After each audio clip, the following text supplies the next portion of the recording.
उसके बाद example number 13 है, इसका पहला पार्ट देखें। लॉगरिथम के कवानीन की मदद से इनको फैला कर लिखना है। Log of x y over z की पावर 8 बेस 2 पर,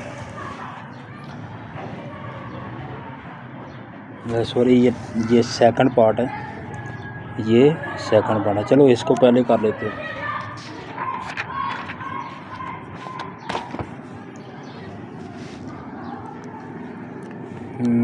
तीसरा जो कानून है लॉगरिथम का, जो तीसरा कानून है उसके मुताबिक अगर किसी रकम का लॉग लिया जाए और उसकी कोई पावर हो तो वो पावर जो है वो लॉग से पहले मल्टीपल के तौर पर लिखी जाती है। उस कानून के मुताबिक इसको लिखेंगे 8 into log of x y over z 2 base 2, ये जेड। अब यहाँ 3 रकमें हैं एक्स वाई और जेड। 2 रकमें जो है ना एक्स और वाई ये मल्टीप्लाई हो रहे हैं।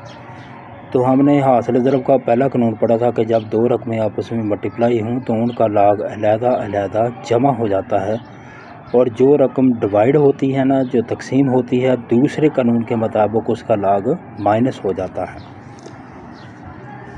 जैसे हमने दूसरा कानून पढ़ा था ना, log of x over y base a is equal to, इसको लिखते थे log of x base a minus log of y base a, यानी जो बड़े वाली रकम है उसका लॉग माइनस हो जाता है। उस कानून के मुताबिक इसको लिखेंगे हम 8 जो है ना 8, ये तो एक्स वाई और जेड तमाम की होल पावर है, लिहाजा 8 जो है इसके बाद आपने स्क्वायर ब्रैकेट लगानी है।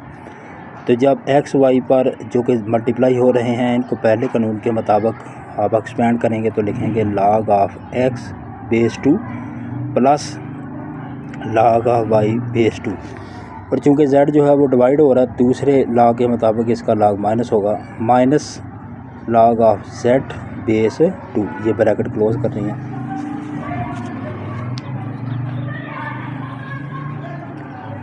यही आपका आंसर है। सवाल में जो ना दूसरा पार्ट हमने पहले कर दिया, दूसरा पार्ट इसमें जो बेस है ना वो 5 है, बेस 5 है, बाकी कोई फ़र्क नहीं पड़ता, सिर्फ इसको बेस 5 लिख लें, बाकी उसी तरह है। अब पहला पार्ट देखें ज़रा,